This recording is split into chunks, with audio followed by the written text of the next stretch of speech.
TPE Network. Fun yet informative podcasts. Welcome to Mouse House Plus, episode 12. I'm Hank. And I'm John. And together we combine to make super friends. No, I'm just kidding. We're your host for Mouse House Plus, and we are back for part 2 of episode 1's recap of Falcon and the Winter Soldier. Oh, lots to get to, John, including that darn tootin' rating of the first episode. I know. Can't believe that. Yeah, missed it by that much. I am going to go first. And while I thoroughly enjoyed the episode, I did feel like it had some lag to it, a little slowness to it. Not knocking it, just saying there were a few parts of the episode that just didn't fit or were way too slow or unnecessary. So I am giving the first episode an 8 out of 10. John, what are you giving? Right. Well, I'm going to give it a 7 out of 10. And my reasoning behind that is it had a very strong beginning. And yes, I understand that we're building a plot, but I think that the stuff that we're dealing with Bucky is something that we probably... I mean, it's a lot to put on somebody right at the beginning, especially when we're dealing with Sam's issues as well. So, I mean, it was a downer. It definitely ended on a downer. So, but besides that, I mean, I get it. It's leading into something. I just was expecting that, like Zemo or something, like we would get the introduction to what's about to happen next sooner rather than actually starting in the next episode. Or heck, maybe even the two main characters be at the same place at the same time. Yeah. I mean, considering that's the name of the show, right? Yep. Most definitely. It's the Falcon and the Winter Soldier at a different time zone. We didn't say they're together. We just said and the Winter Soldier. We didn't say they're together. Let's get into some feedback, shall we? All right. Randy posted this on Facebook. He said, I thought it was a good episode other than Sam having trouble borrowing money. I would think Tony Stark or someone would have helped him after being a part of a group that saved the world. Yeah, how much is saving the world worth, John? I mean, I would feel a lot more than what they're talking about, just getting like free handouts and whatnot. So, I mean...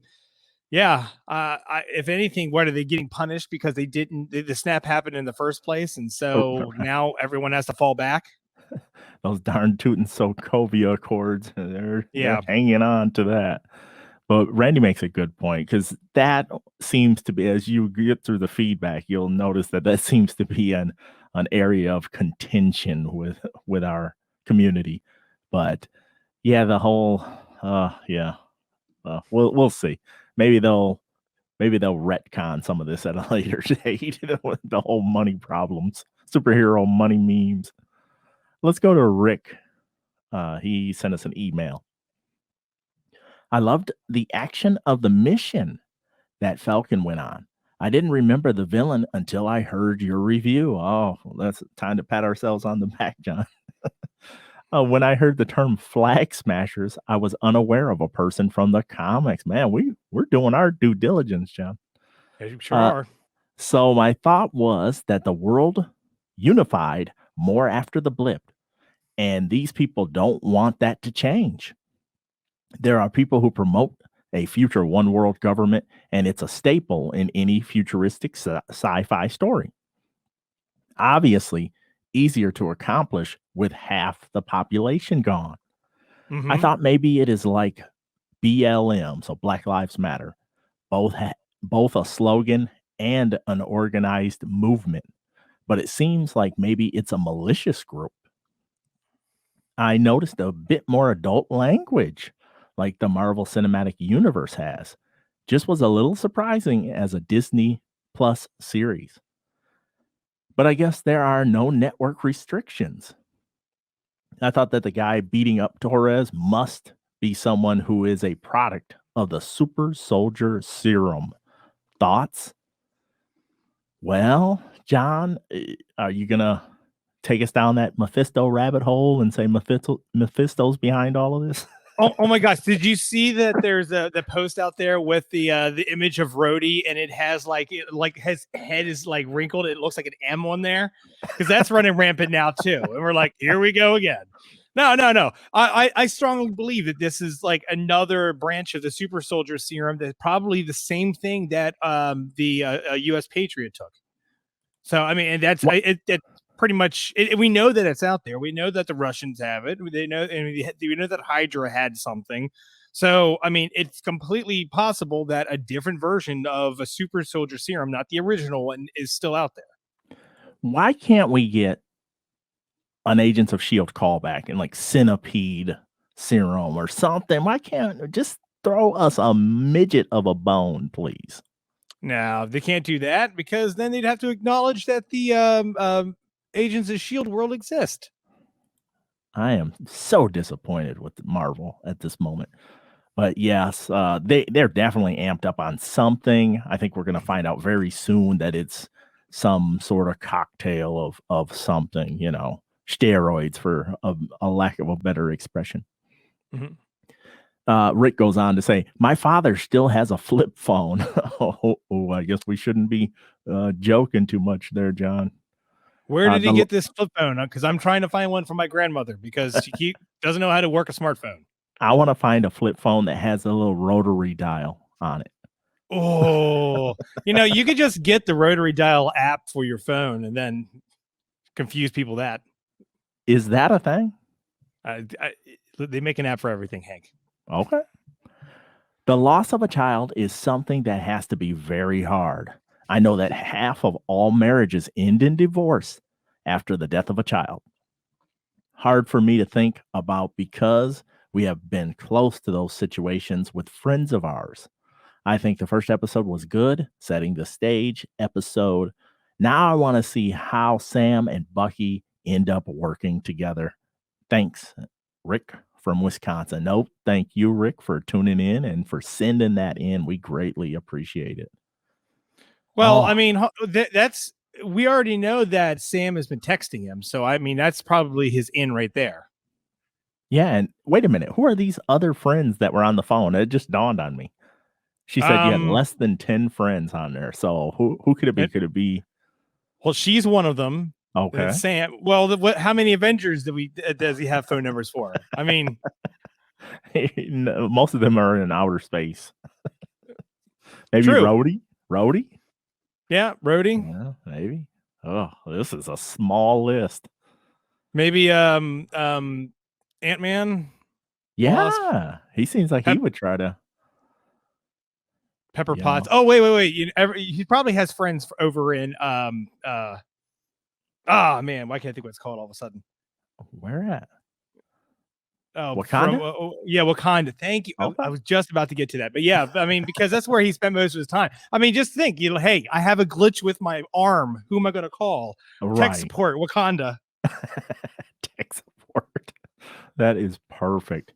We do have a voicemail here from Mel, and then we have 2 more email to get to.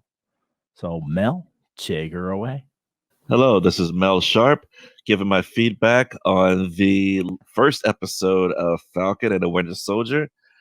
We say Falcon and the Winter Soldier, but of course, the beginning of this episode wants you to really remember Captain America, the Winter Soldier, just the homage to the beginning, the Falcon stepping out of the plane, even the bad guy being Baltrack. All of that stuff is supposed to remind you of the awesome movie that we got, way back when we got reintroduced to the Winter Soldier and the Falcon. So I guess, that would be a good payoff, wouldn't it? So, I love the start.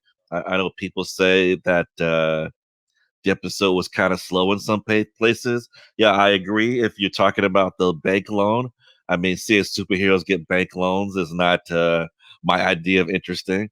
Especially when there's billionaires everywhere. So I don't really appreciate that. But we could have done without that, I think. And I do appreciate the irony with the Flag Smashers. I mean, think about it. The whole thing is, government, we shouldn't have government. Things were better before the blip. but they unite under technically under a flag. I mean, there's a globe on it it is on their helmets. So that's ironic for you, or irony for you, excuse me. Also, I was thinking about the everybody's giving a little negative feedback about the costume with John Walker, but my whole thing is it's supposed to be that way. You're supposed to not accept this guy. You're supposed to look at this guy and go, "This is off." That's why even the ears are messed up. So I think they did what they were what they meant to do with that with the look of the costume. Um, I would have liked to have seen Falcon and Winter Soldier together in the first episode.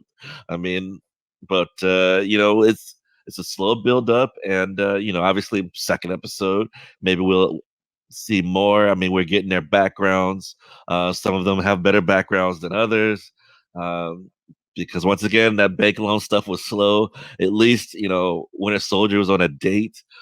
So what can you say? But yeah, all in all, I appreciated the first episode of this better than the first episode of WandaVision because we already know who the bad guys are. We already know what's going on. So it's a lot better in my opinion. You didn't have to wait 4 episodes to figure out who was watching the screen for WandaVision, for example.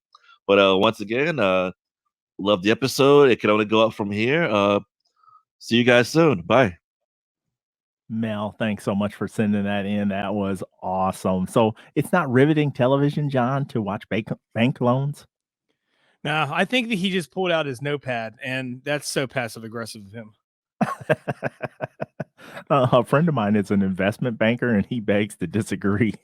He was like, "That's the most interesting part of this whole series." But the rest of it's just gonna be boring for him. Exactly. He's gonna be like, "What? No more bank loans? Come on, man." Oh, that's outstanding. What about the memes going around about John Walker in that helmet where his face looks smushed up like a grandpa and his ears are sticking down because the helmet don't fit right?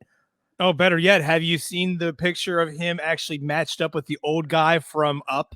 Yes. Oh, I love that. It looks, and you're like, yep, I can see that. That's right. Brothers. That's right. If he just grabs some balloons and just kind of drifts off, that'd be awesome.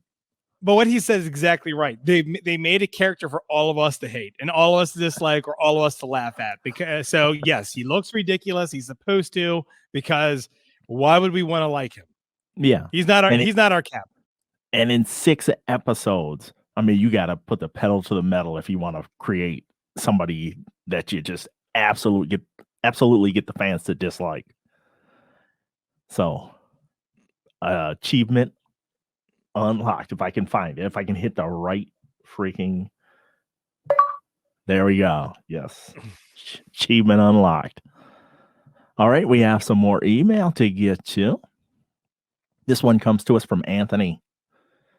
I also thought that they were setting us up for some big reveal when it came to Yori's son. I thought possibly he was in trouble, like John said, and then I started to hope maybe there's a bigger story involved. Come to find out, they showed us everything early in the episode. I'm not sure how Bucky can make amends for killing his son. What a tough spot to be in. Thanks for doing the podcast, and that is Anthony. Thank you for sending that in. John, any thoughts on, do you think they dropped the ball with that reveal?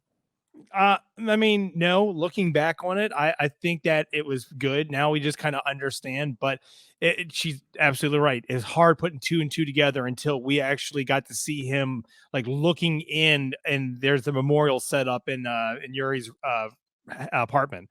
So that if there was something else that we had that could have given that away a little bit more, like if he pulled out his wallet and pulled out a picture or something like that, that would have been, or if he had mentioned the thing that he really liked eating while he was alive in this flashback, that would have been the giveaway there. But I mean, and I feel that would have been the easiest thing to do, the appropriate thing to do. Why would he even brought that up in conversation anyway? And because that was one of the things that I went back and looked, because I was trying to see how this connected, and it really didn't connect until you saw the picture.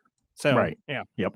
It did not. I agree. They could have thrown in something in there like, oh, he was on a trip to such and such, or he did so and so, or he was killed right outside his hotel room, air quotes, something. Or And that give would us have been like a word of like where he was actually at. We didn't know where he was. no, they never said. They never even put that in there. Maybe it's on the screen if I go back and watch or something. I don't know. I'll have to check it out. But good stuff, Anthony. Thank you.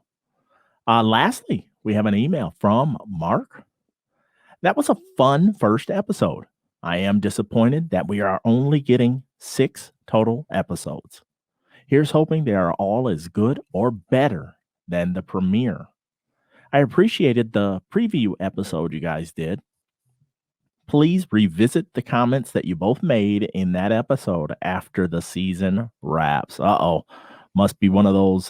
That's Mark, by the way. John must be one of those hold our feet to the fire type. No, it's like, all right. What did I say? What did I say? I'm gonna have to go back and see what I said. If I made any bold predictions. We got to come up with a name for the community if they want to hold us accountable. Maybe the podcast smashers. the pod smashers. And they got a little RSS logo on their helmets. I don't know. Do you think all the episodes will be as good or better? I think that they're going to keep ramping up. As soon as we actually get a villain in here that's interacting with Winter Soldier and Falcon, then I'm pretty sure that things are going to start picking up. Okay. Business is starting to pick up. And then how many villains can you cram into the 6 episodes? We've already seen the Leaper. So that's one. We know Zemo is going to take center stage at some point, and then we have the Flag Smashers.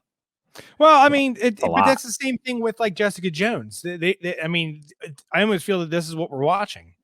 Because if you think about it, I mean, it's a superpowered person. They've got a bad guy, and then they put another superpowered person in there that thinks they're doing good, but in reality they're doing bad, and they're kind of following everything. I mean, it's and how many episodes were this Netflix series? I think they were 8, weren't they? Yeah. Okay. So there. But I mean, I feel that they've done this enough now that they could probably get what they want out of it. I mean, as long as every episode is over 30 minutes and we're getting everything out of it, then yeah. Because that was one of the things what reason why I gave it a 7 is because I felt like they could have fit some more in there. They're right. They had some slow spots. They had spots where they weren't talking, and you're trying to go with the drama and understand that they're dealing with a lot of emotions. But at the same time, it's a 40-minute episode and you only got 5 more to go. So I don't know if you have time for all of this. Right. Sometimes I wonder where the decision-making comes in when they're going, you know what, how are we going to have the story unfold? If there's people in the room that are like, man, let's get right to it, and then if there's other people that are going, no, we don't give it away for free. We'll do a slow burn and make it drag it out over 3 episodes when you only got 3 left. You're like, oh, come on now. So we'll see how this goes. John, anything else before we wrap this up? Yes. Actually, Anthony Mackie dropped a thing the other day in regards to this entire, the Avengers not getting paid. Now, I'd like to read what his post was. Oh, I want to hear this. He says, it's interesting. I always ask the question, when the Avengers show up, they destroy whole cities and crush people. And what do they do for a living? Where does their money come from? I always believed it was Tony Stark because obviously he owns an Audi dealership somewhere. I think they do it for the betterment of the world, for saving people's lives, but have their ins and outs, their odd jobs to make sure that they're taken care of. Government sponsorship, funding, government housing.